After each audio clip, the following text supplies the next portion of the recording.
Hello, this is iMathit with Samuel Oke. This channel is dedicated to helping young mathematicians reach their full potential as soon as possible. And in this lesson, we'll be focusing on DeMorgan's law of logic. DeMorgan's law of logical reasoning. DeMorgan's law is one of the algebraic law of logical reasoning. And it's comprised of two parts. The first part states that not P and Q in brackets is equal to not P or not Q. And the second part states not in brackets P or Q is equal to not P and not Q.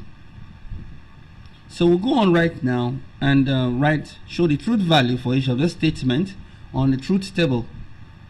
Then we'll compare and see if they show the same result. First, let's go on and draw the truth table for not P and Q in brackets. So on that table we needed P, we need Q, we also need P and Q, and we would also need not P and Q in brackets.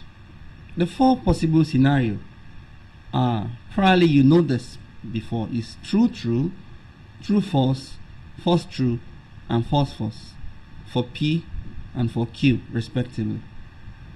So for AND statement to be true, both needs to be true. So the only condition for which P and Q is true is the false condition. So simply go on and negate that. There is a bracket here. So we negate P and Q, and that will be true. When we negate it, is false. And when we negate the others, we have true and true and true. So this is the truth table for not P and Q. Let's go and see the next. So the truth table for not P or not Q. We need P on this table, we need Q, we need not P, we need not Q on the table. So we would also need not P or not Q. So we need to have all this on our table. For detailed explanation on how to obtain the truth value for conjunction, disjunction, implication, and by implication, please look into the lesson on logical reasoning on this channel. So let's put down the four possible conditions. Then we'll go on and negate P for the next line. So when we negate P, we have false, false, true, true. Let's negate Q as well. False, true, false, true. So for all statements to be true, one needs to be true. Just one of the statements. So only in the first case where we have false and false for both statements. So while in the others we have at least one statement being true. And you can see the result obtained is identical. So it is true that not P and Q in bracket is equal to not P or not Q.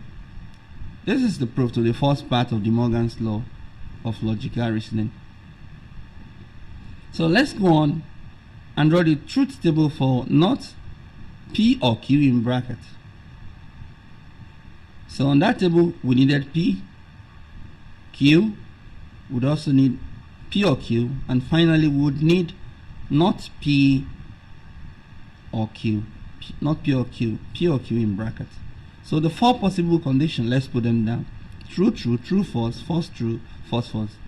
I hope you understand how to do this already at this point, because this is not the beginning lesson for logical reasoning.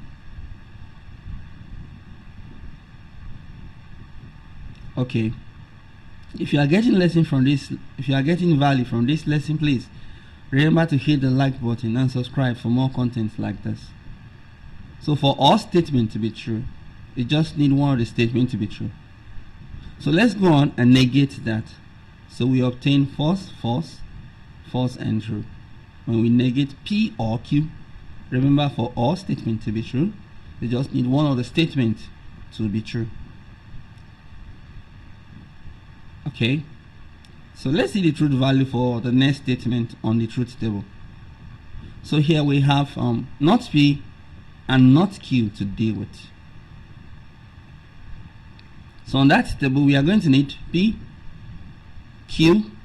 There should be not P on our table as well. Not Q should be on our table. Then not P and not Q. So let's put them down. Then remember, you would need to go on and write the possible conditions for the statement: true, true, true, false, false, true, and false, false.